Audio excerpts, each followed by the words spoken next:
The Horla by Guy de Maupassant. May 8th.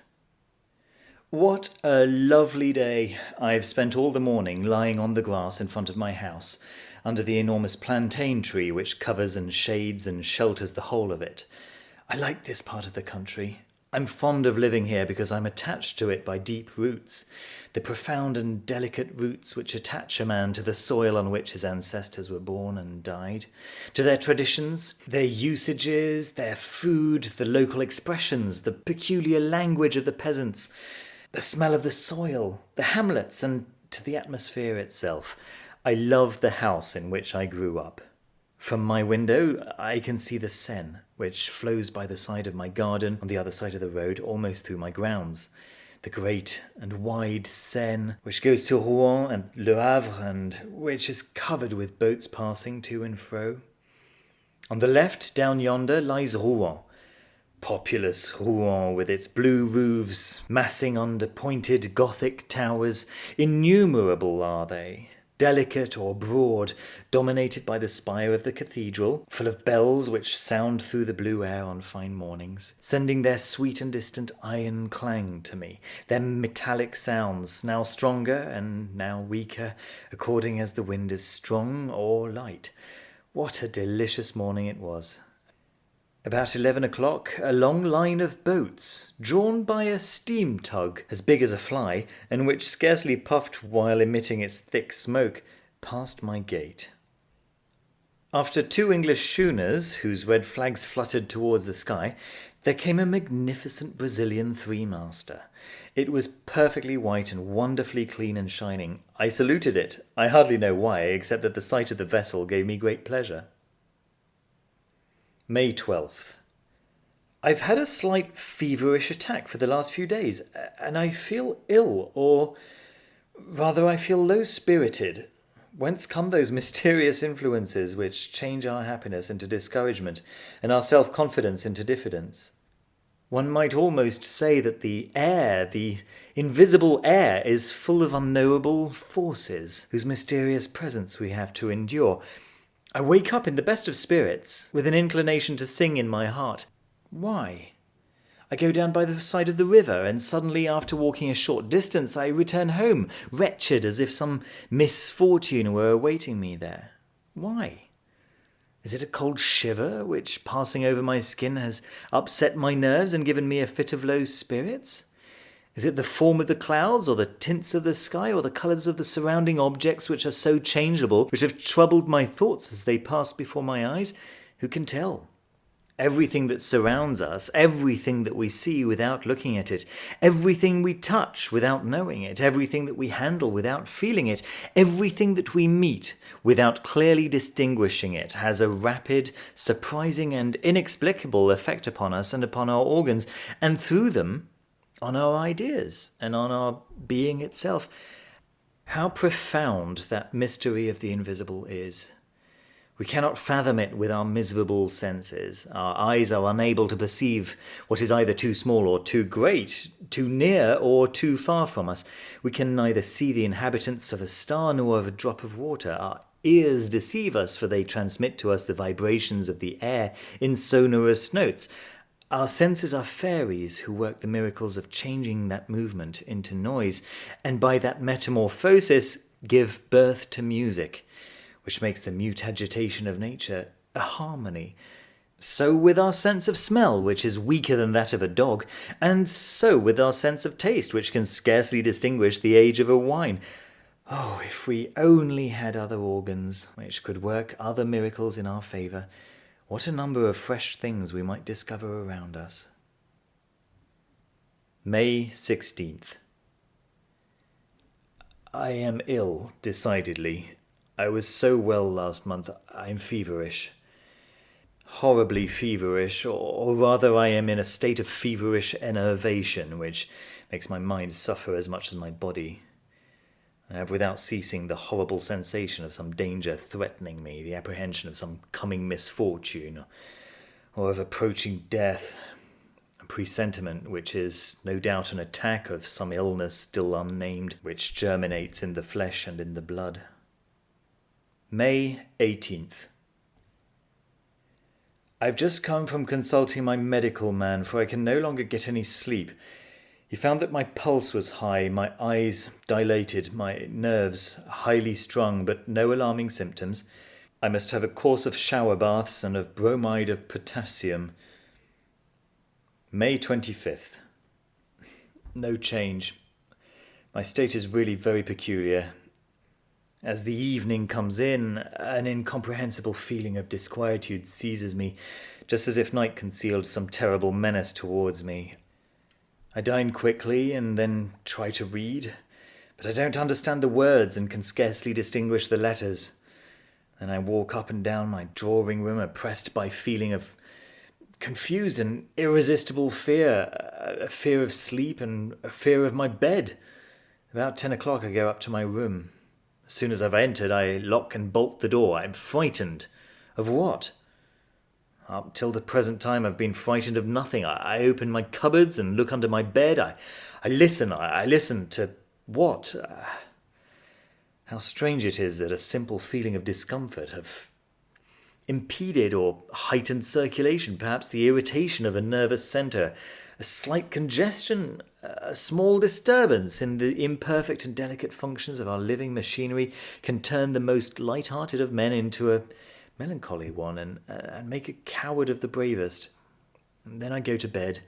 I wait for sleep as a man might wait for the executioner. I wait for its coming with dread, and my heart beats and my legs tremble while my whole body shivers beneath the warmth of the bedclothes, until the moment when I suddenly fall asleep, as a man throws himself into a pool of stagnant water in order to drown. I do not feel this perfidious sleep coming over me as I used to, but a sleep which is close to me and watching me, which is going to seize me by the head to close my eyes and annihilate me. I sleep a long time, 2 or 3 hours perhaps, and then a dream.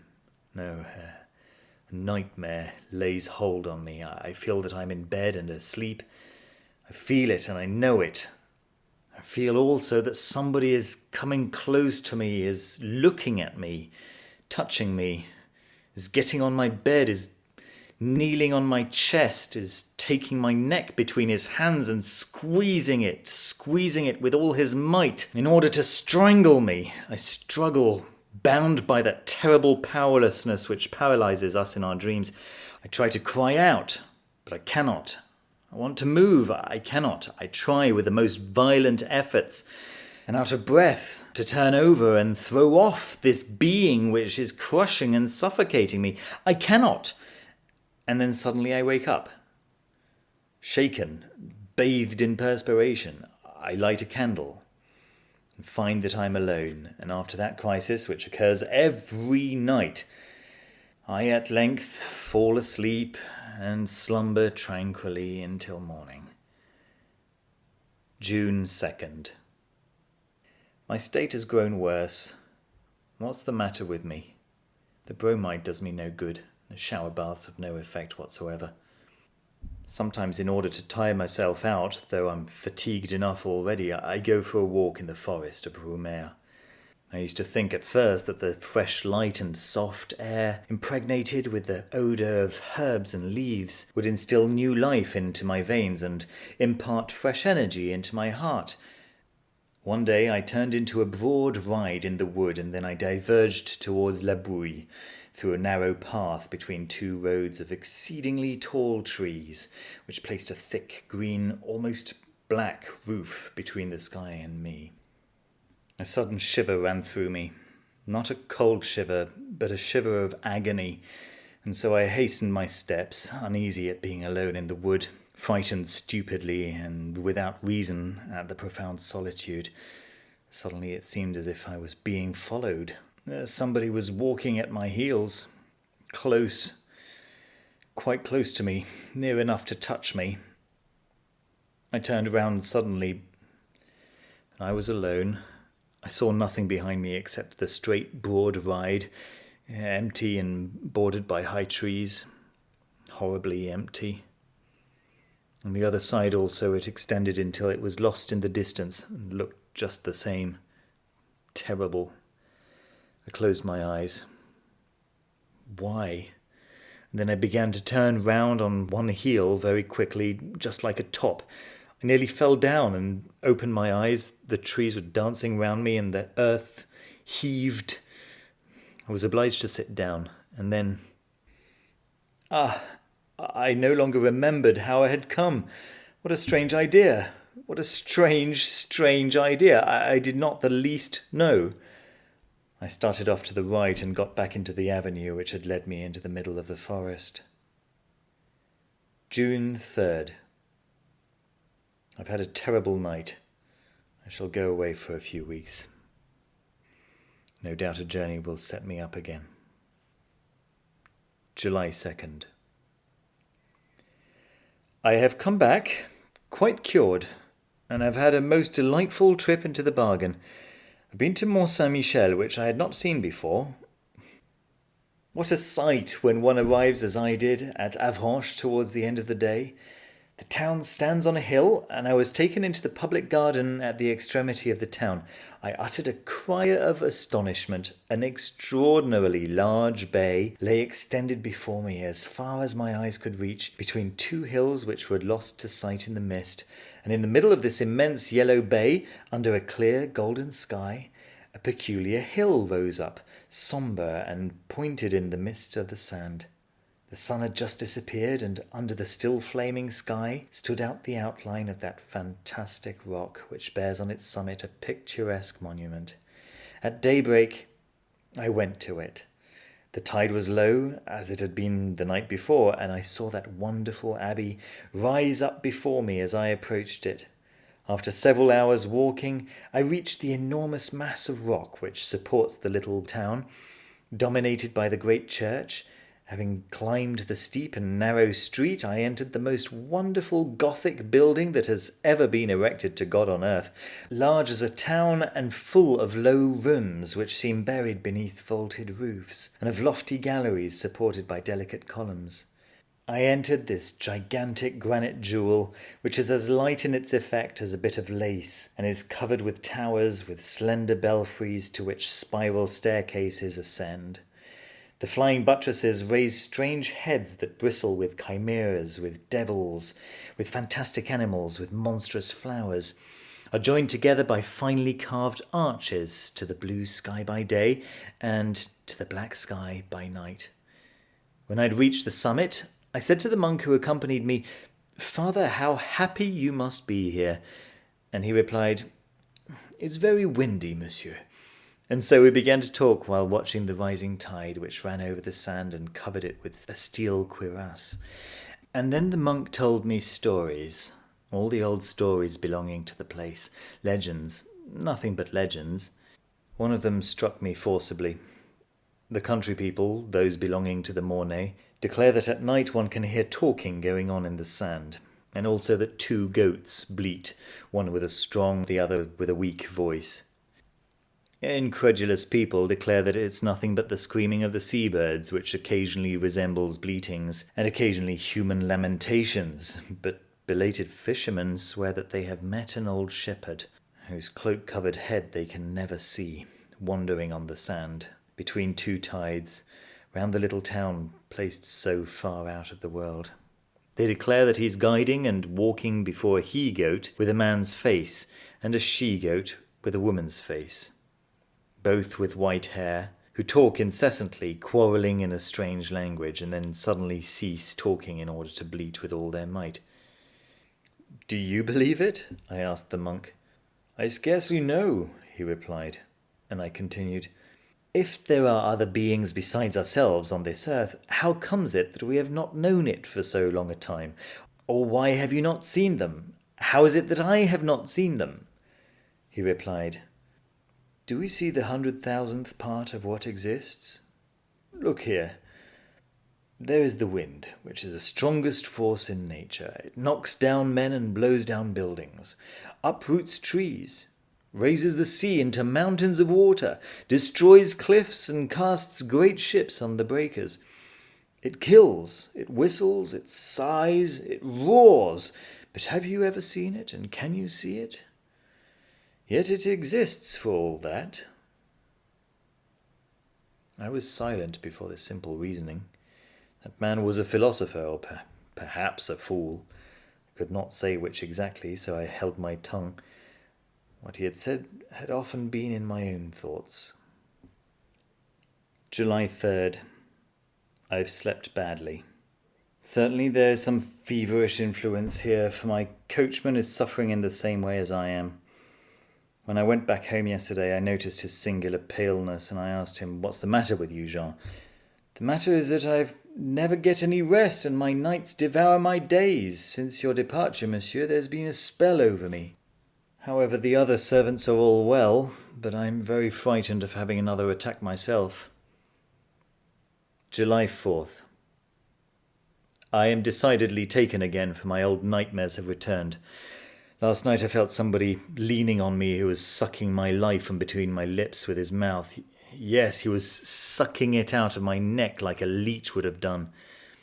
Then he got up satiated, and I woke up so beaten, crushed, and annihilated that I could not move. If this continues for a few days, I shall certainly go away again. July 5th. Have I lost my reason? What has happened? What I saw last night is so strange that my head wanders when I think of it. As I do now every evening, I had locked my door. And then, being thirsty, I drank half a glass of water, and I accidentally noticed that the water bottle was full up to the cut-glass stopper.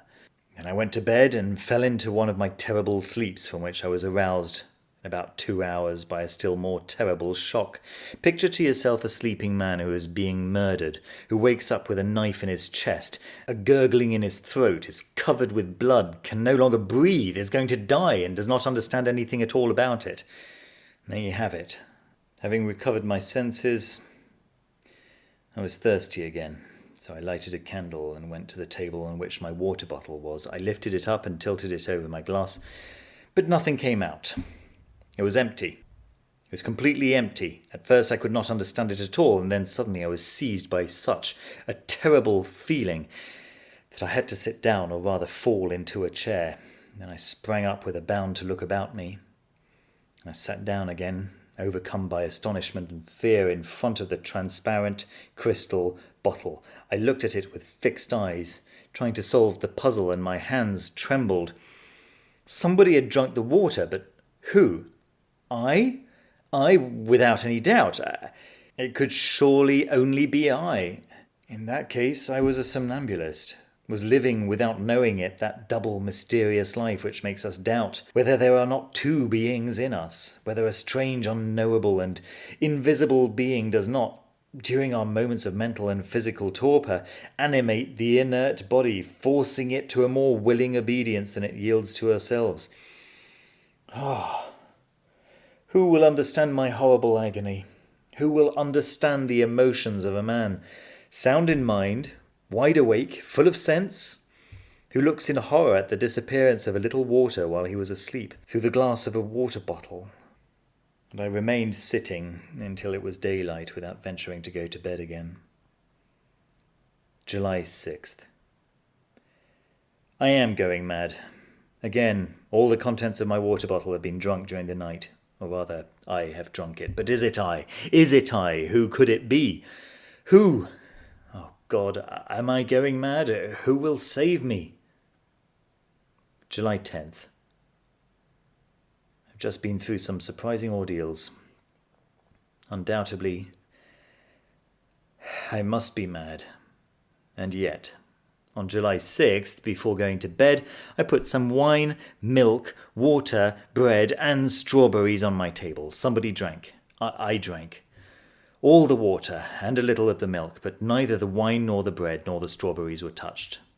On the 7th of July, I renewed the same experiment with the same results, and on July 8th, I left out the water and the milk, and nothing was touched.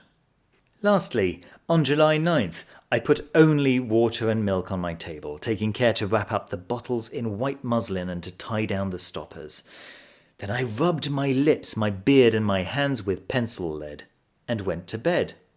Deep slumber seized me, soon followed by a terrible awakening.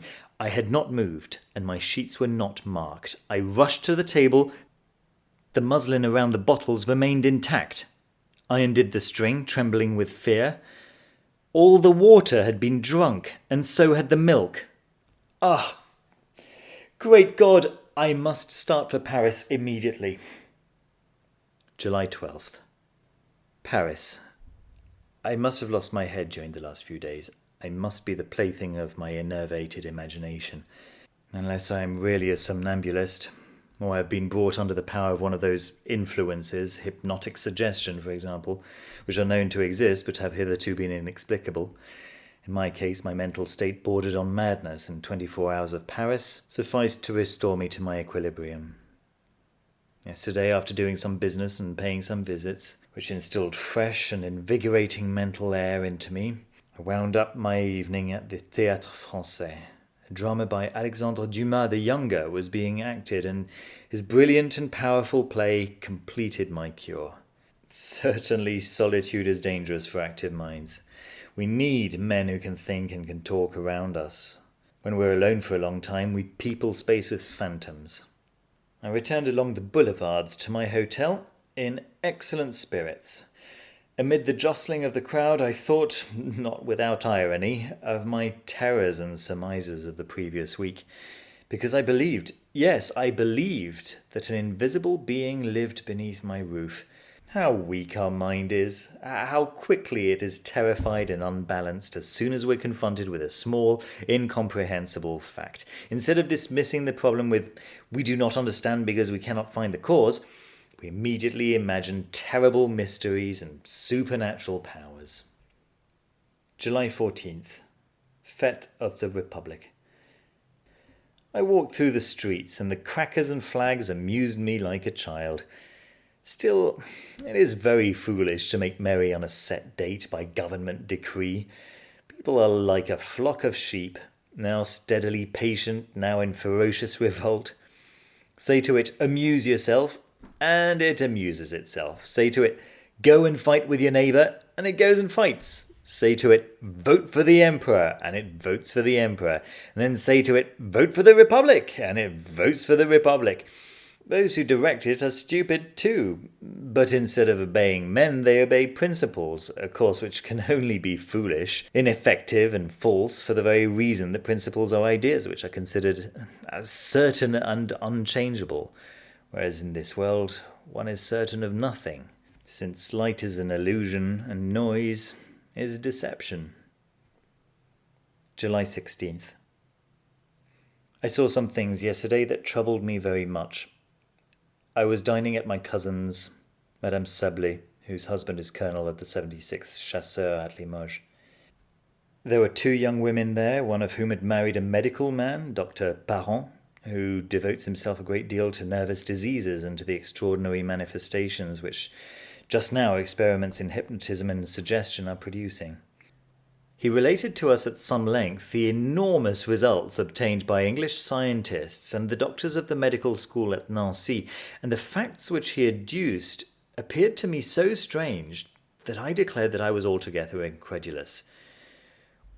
"We are," he declared, "on the point of discovering one of the most important secrets of nature. I mean to say one of its most important secrets on this earth, for assuredly there are some up in the stars yonder, of a different kind of importance, ever since man has thought. Since he's been able to express and write down his thoughts, he has felt himself close to a mystery which is impenetrable to his coarse and imperfect senses, and he endeavours to supplement the feeble penetration of his organs by the effort of his intellect. As long as that intellect remained in its elementary stage, this intercourse with invisible spirits assumed forms which were commonplace thought terrifying. Thence sprang the popular belief in the supernatural, the legend of wandering spirits, of fairies, of gnomes, of ghosts, I might even say the conception of God. For our ideas of the workman-creator, from whatever religion they may have come down to us, are certainly the most mediocre, the stupidest, and the most unacceptable inventions that ever sprang from the frightened brain of any human creature. Nothing is truer than what Voltaire said: "If God made man in his own image, man has certainly paid him back again." But for rather more than a century, men have seemed to have had a presentiment of something new. Mesmer and some others have put us on an unexpected track, and within the last 2 or 3 years especially we have arrived at results really surprising." My cousin, who is also very incredulous, smiled, and Dr. Parent said to her, "Would you like me to try and send you to sleep, madame?" "Yes, certainly." She sat down in an easy chair, and he began to look at her fixedly, as if to fascinate her. I suddenly felt myself somewhat discomposed. My heart beat rapidly, and I had a choking feeling in my throat. I saw that Madame Sablé's eyes were growing heavy. Her mouth twitched, and her bosom heaved, and at the end of 10 minutes she was asleep.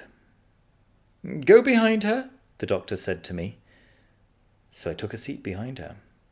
He put a visiting card in her hand and said to her, "This is a looking-glass. What do you see in it?" She replied, "I see my cousin." "What is he doing?" "He's twitching his moustache." "And now?" "He's taking a photograph out of his pocket." "Whose photograph is it?" "His own." Well, that was true, for the photograph had been given to me that same evening at the hotel. "What is his attitude in this portrait?" "He's standing up, with his hat in his hand."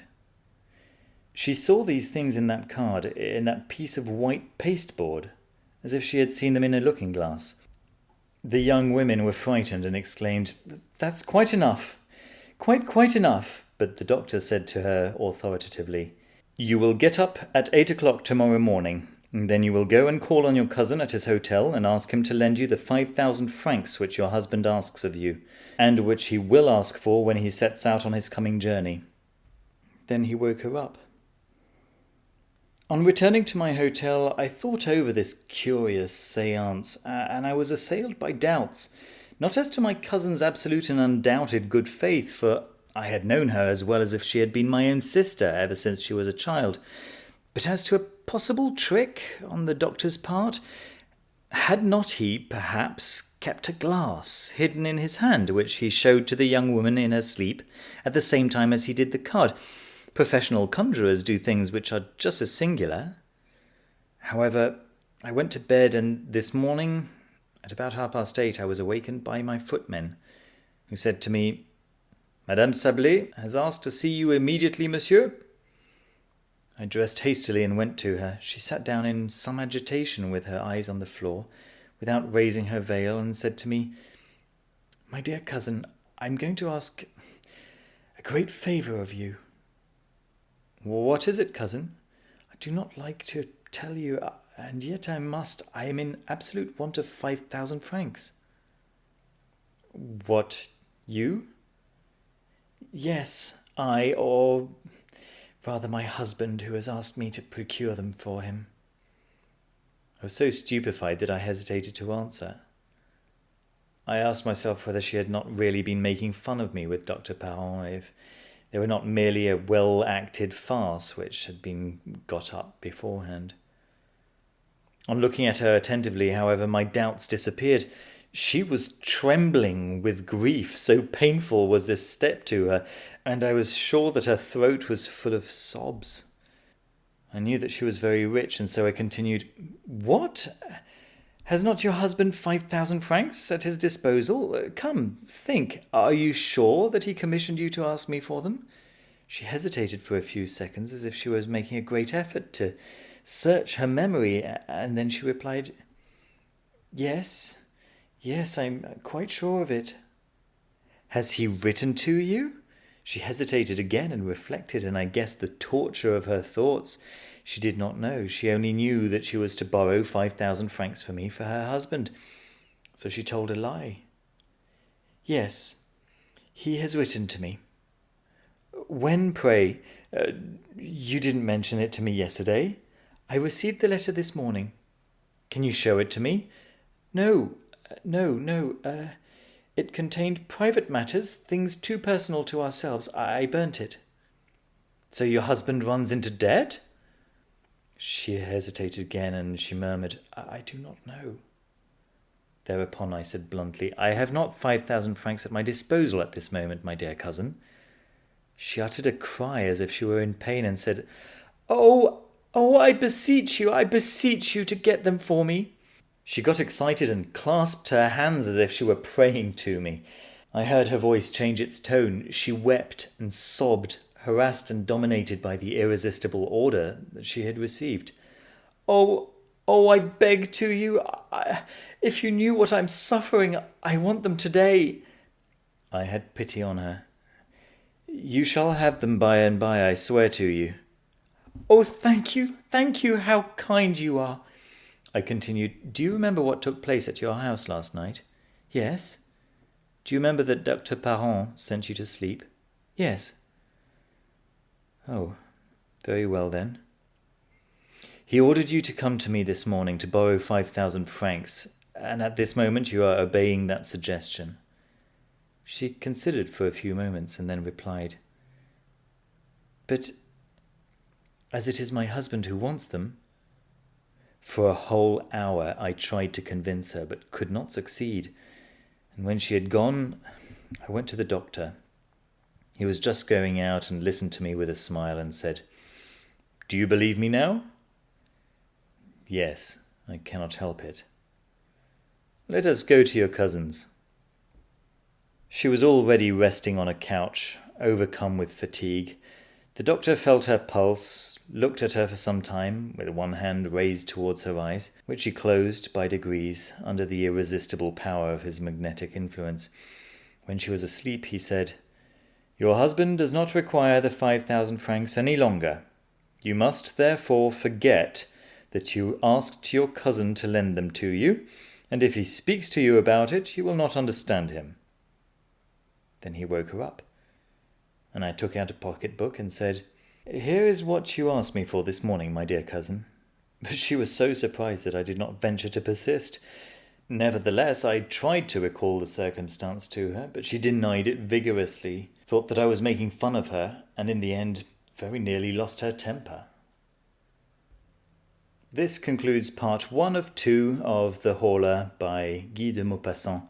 Please remember to like the video and to subscribe if you haven't already. It really helps me to support the channel.